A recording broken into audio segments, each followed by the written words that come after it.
ఈ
ఖాళీలో రాసుకోండి. 10, 1, 11 చిన్న పుస్తకము.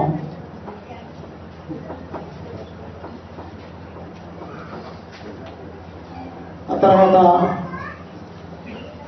11, 1, 14లో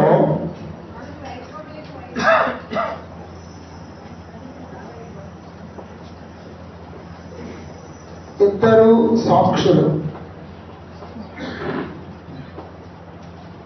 అది మర్చిపోయాను, రామారావు గురించి గుర్తు చేశారు. 10, 11, 12 మగ శిశువును కలిగిన స్త్రీ, 13 సముద్రంలో వచ్చిన క్రూర మృగము లేదా సముద్రంలో వచ్చిన మృగము క్రూర మృగము, 14 గొర్రెపిల్ల యొక్క నామము నొసళ్ళ యందు ముద్రించబడిన 1,44,000 మంది. 15 అధ్యాయం 7 పాత్రలు కుప్పరించడానికి సిద్ధపడిన తోతలు సిద్ధపాటు. అలాగనమాట. 1, 2, 3, 4, 5, 6 సంఘటనలు ఉంటాయి. 7వ కోరికని పాత్రలకి మధ్యన 6 సంగతులు ఉంటాయి.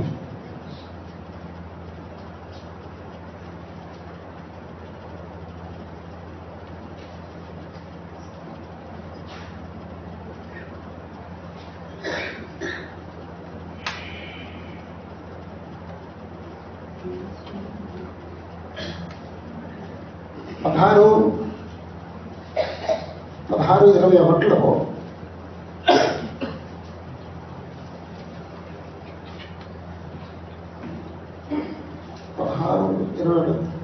21లో 16, 16 అధ్యాయం 17 వచనంలో 7వ దూత తన పాత్రను వాయుమండలం మీద కుమ్మరింపగా సమాప్తమైనది అని చెబుతున్న ఒక గొప్ప స్వరము గర్భాలయములో ఉన్న సింహాసనం నుండి వచ్చెను.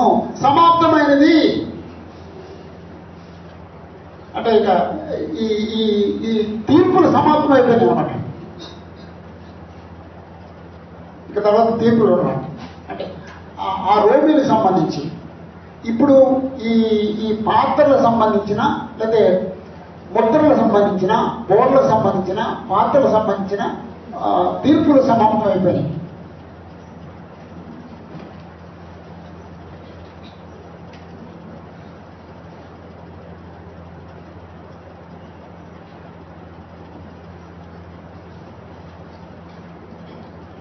మనం ఆ పాత్రలు చదివాం. మొదటి పాత్ర చట్టపుంట్లు, రెండో పాత్ర సముద్రం నీరు రక్తంగా పీనుగు రక్తంగా మారటం, మూడో పాత్ర నదుల జలధారల నీరు రక్తంగా మారిపోవడం, నాలుగో పాత్ర సూర్యుడి మీద కుమ్మరించబడటం, ఐదో పాత్ర క్రూర మృగం యొక్క సింహాసనం మీదకు చక్రవర్తి సింహాసనం మీదకు కుమ్మరించబడటం, ఆరో పాత్ర యూఫ్రటీస్ నది మీద కుమ్మరించబడటం. యూఫ్రటీస్ నది మీద కుమ్మరించబడితే యూఫ్రటీస్ నది ఆరిపోతే శత్రువులు సులువుగా వచ్చేస్తారు పడండి యుద్ధం చేయడానికి. ఏడో పాత్ర వాయుమండలం మీద కుమ్మరించబడటం సమాప్తమైంది అని.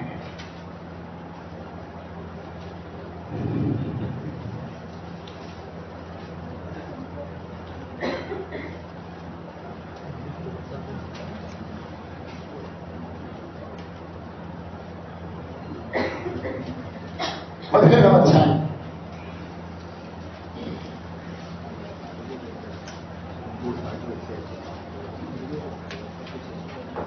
మహావేశ్య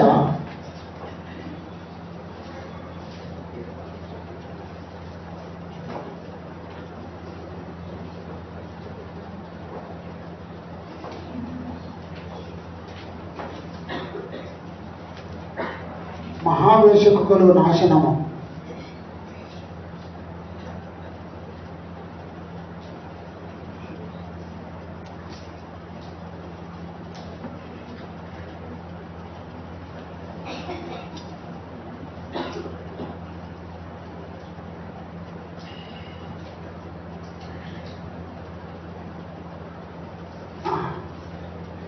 మహావేశ్యకు కలుగు నాశనము.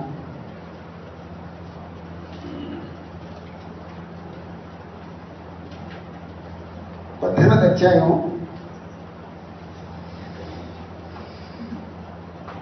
మహాబబులోను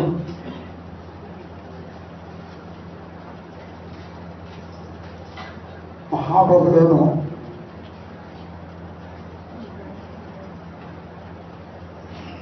మహాబబులోను నాశనం గురించి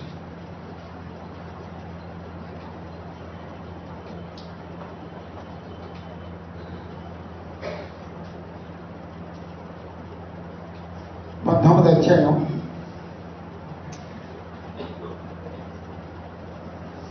గొర్రెపిల్ల వివాహం.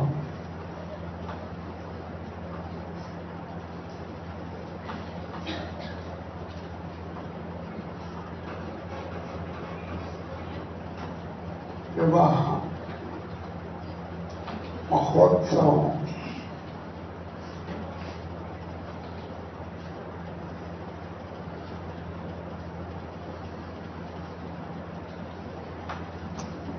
ఇరవై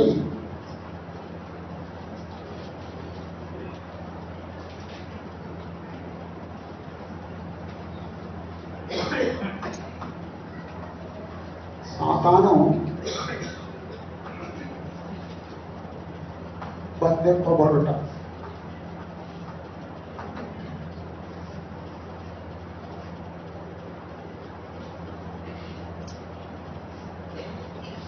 ఇరవై ఒకటి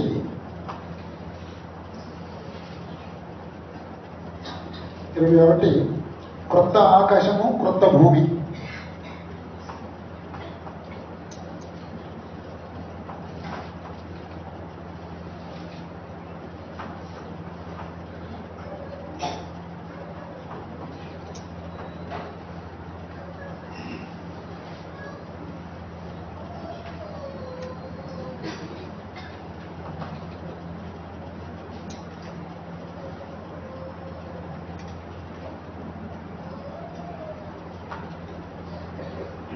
జీవజల నది, జీవజల నది, జీవవృక్ష ఫలము.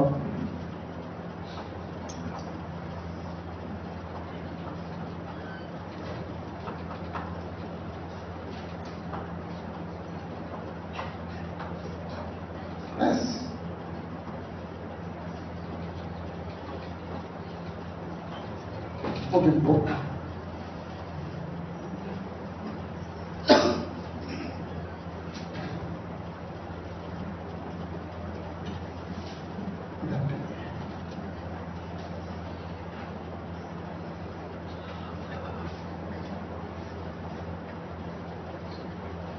యాక్చువల్గా 17 ఇక్కడికి వెళ్ళాలి. పొరపాటు చేశాను నేను, అది కంటిన్యూ చేశాను. ఇది ఒక పార్ట్, ఇంతవరకు పార్ట్. ఇది పైకి వెళ్ళిపోవాలి. 16, 21 వరకునే ఇక్కడ ఈ స్టేజ్, ఇది పైకి వెళ్ళిపోవాలి. మీరు ఎలా రాసుకున్నారు చూడండి, అవకాశం ఉంటే పైకి. మీరు కరెక్ట్ రాశాను, ఓకే, నేను తప్పు రాశాను.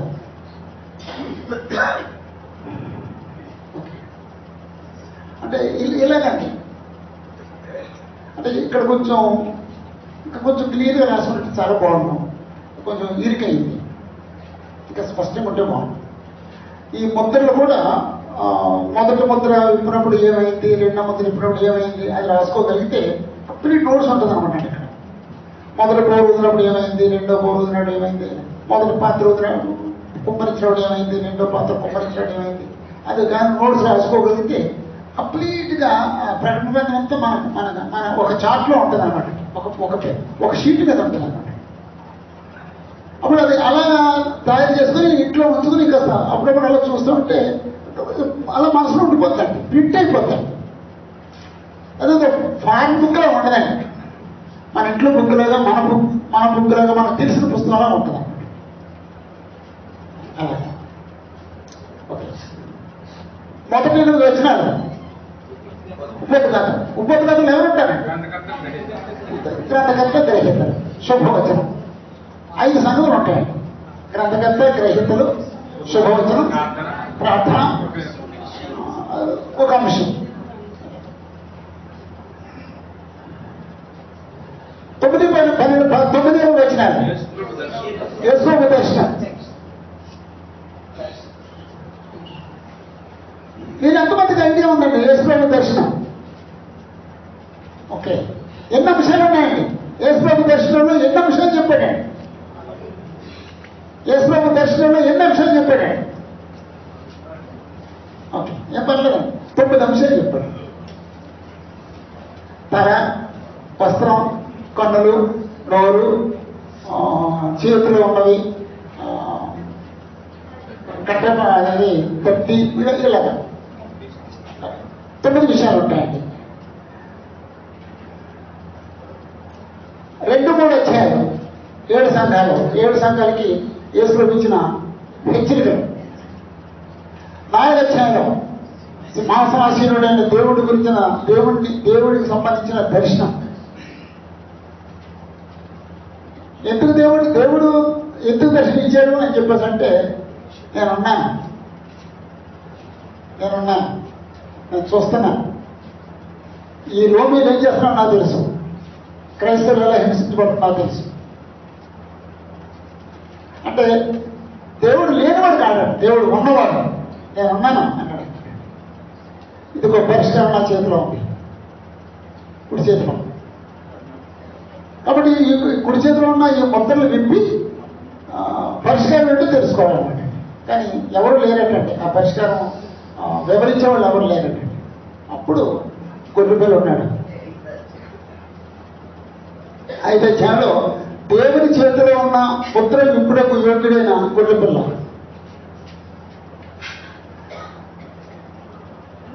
6 అధ్యాయం నుండి 16 అధ్యాయం వరకు దేవుని తీర్పులు. దేవుని తీర్పులు 3 రకాలు. 1 7 ముద్రలు, 2 7 బూరలు, 3 7 పాత్రలు. ఇప్పుడు మీరు చదవండి. ఇప్పుడు ఆ 7 ముద్రల వల్ల కలిగే ఆ కీడు మనక హింసించే వాళ్ళక. ఒకవేళ నువ్వు కానీ నీ కుటుంబంలో నీ కోడలు హింసిస్తే, లేదా మీ అత్తగారిని హింసిస్తే నీకు కూడా ఉంటుంది. జాగ్రత్త. హింసించే పాత్ర ఎవరు తీసుకోవద్దండి.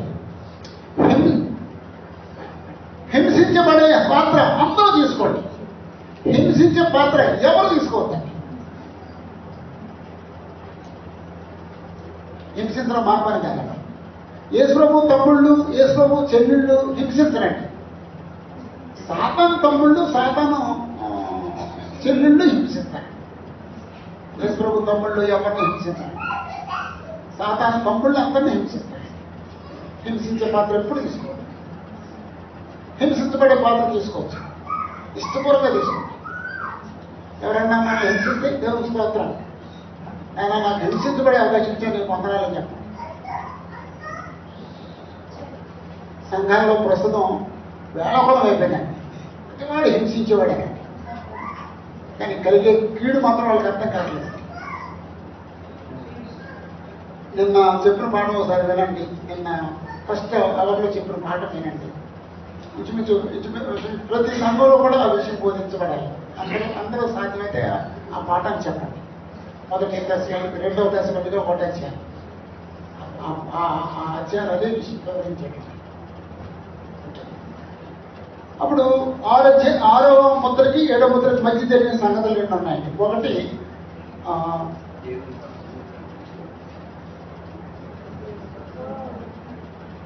దేవుని దాసులు 1,44,000 మంది ముద్రించబడ్డారు. 7వ అధ్యాయం ఉంది. 7వ అధ్యాయంలో 2వ భాగంలో అన్ని జనాలు కూడుకున్నారు అని రెండు సంగతులు. 7 బోర్లు, 7వ బోరకిని పాత్రలకి మధ్య చిన్న పుస్తకం, 2 సాక్షులు, మగ శిశువును కనిన స్త్రీ, క్రూరమృగం, సముద్రంలో వచ్చిన మృగం, గొర్రెపిల్ల నామం బస్సుల మీద ముద్రించబడిన 1,44,000 మంది. 1,44,000 2 సార్లు ఉంటుందండి. 15వ అధ్యాయంలో 7 ముద్రలు 7 పాత్రలు కుమ్మరించే వాళ్ళు సిద్ధపడటం. 7 పాత్రలు సమాప్తం అయిపోయిందనండి. అంటే ఈ శ్రమలో తీర్పులు, శ్రమలు సమాప్తం.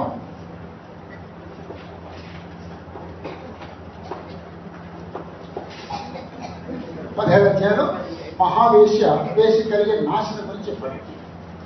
మహాబహులో నాశనం గురించి చెప్పాడు. గొర్రెపిల్ల అంటే ఈ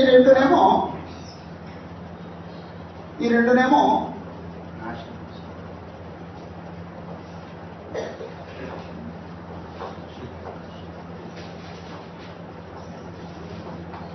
శత్రువుల నాశనం గురించి,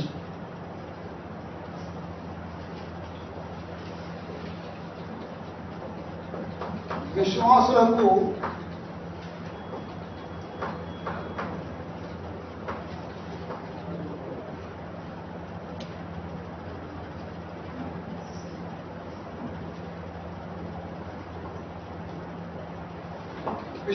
కలుగు ఉన్నవి, లేదంటే విశ్వాసుల కలుగు ఆశీర్వాదం గురించి. కాబట్టి గొర్రెపిల్ల వివాహ మహోత్సవం, సాతాను బంధించబడటం. మనం ఇంత చదివాం 10వ వచనంలో సాతాను అగ్నికి అంటుకున్న రెండోలో వేయబడ్డాడు అంటారు. 21వ అధ్యాయంలో కొత్త ఆకాశం, కొత్త భూమి, పాతవి గతించిన. 22వ అధ్యాయంలో జీవజలది జీవవృక్ష ఫలం గురించి. అంటే ఇప్పుడు ఇది పరలోకంలో జీవజల నది ఉంటుందా? ఉంటుందమ్మా? ఉంటుందండి. మరి ఉంటుందన్నాడు అంటే యాక్చువల్గా అదే అలంకారిక భాష అంటే అదే అన్నమాట. అక్కడ నది ఎక్కడ ఉంటుంది, అక్కడ నీళ్ళు ఎక్కడ ఉంటాయి అంటే ఇప్పుడు జీవజల నది అన్నాడంటే జీవం ఉంటుందని. జీవ వృక్ష ఫలాలు ఉన్నాయండి. అక్కడ ఫలాలు ఉంటాయా? నెలకి ఫలాలు పడతాయా? నిత్యజీవం మనం అనుకరిస్తాడండి. అంటే అలాగండి. అంటే దాన్ని అక్షరార్థం తీసుకుంటాం లేదండి. దాన్ని చదివిన తర్వాత అప్పుడు ఆత్మీయంగా ఎందుకు ఇలా చెప్పుకుంటాడు, మనం నిత్యం పొందుతామని అలా చెప్పాడు. ఇలాగా పుస్తకాన్ని మీరు ఎవరైనా సరే కొంచెం ఇంతకంటే కొంచెం పెద్ద కాగితం తీసుకొని అందంగా రాసేసుకొని మీ ఇంట్లో ఉంచుకోండి, మీ టేబుల్ మీద పెట్టుకోండి. ప్రతిరోజు ఒకసారి చూడండి. అప్పుడు పుస్తకం అంతా మీ గ్రిప్లో వచ్చేద్దండి. అలా చేయడానికి ప్రయత్నం చేద్దాం. కావాలంటే ప్రింట్ చేసేయండి. అయితే నేను మన బ్రదర్ చెప్తాను, ప్రింట్ చేసి అందరికి షీట్లు పెట్టి చేద్దాం. అలా చేద్దామండి. ఎంత ఈజీగా నేర్చుకోగలమో అంత ఈజీగా నేర్చుకోవాలి. నేను చెప్పితే వచ్చే నెలలో 4 గంటలు చదువుతాం. అప్పుడు 4 గంటలు చదివినప్పుడు ఏం చేయాలంటే మొదటి గంటలోనేమో ఉపోద్ఘాత చదువుదాం, 2వ గంటలోనేమో యేసు దర్శనం చూద్దాం, 3వ గంటలోనేమో ఎఫెసీ సంఘం చదువుదాం, 4వ గంటలోనేమో యేసు యెహోవా దేవుని యొక్క సింహాసనం చూద్దాం. ముగించేస్తానండి. ఇక నేను తర్వాత ఏం చదవద్దండి, అది అలా ఇచ్చేద్దాం. మీరు చేయగలిగితే చేసి నాకు ఒకసారి చూపించండి. అయితే నేను ఆనంద్ కలిసి చేయించేస్తాం. అందరికీ ఒక షీట్ ఇచ్చేద్దాం. అందరి ఇంట్లోనూ అందరి టేబుల్ మీద ఉండేటట్టుగా చేద్దాం. ఓపికగా ఈ క్లాస్ విన్నందుకు మీకు అందరికీ వందనాలు చెల్లిస్తున్నాను. ప్రకటన గ్రంథం గురించి అందరికీ చాలా వెరీస్ ఉన్నాయి. ఒకవేళ ఈ రోజు నాకు వరిపోయిందన్న వాళ్ళు ఎవరుంటే ఒకరు నిలబడి చెప్పండి. నాకు వరి ఉందన్న వాళ్ళు నిలబడనుకోని అదే ఇంకా వరి ఉంది. నేను అనేది ఇప్పటికి నాకు వరి లేదు అన్న వాళ్ళు ఎవరుంటే నిలబడి చెప్పండి. అంతా చెప్పింది అవుట్లైన్ అని చెప్పారు.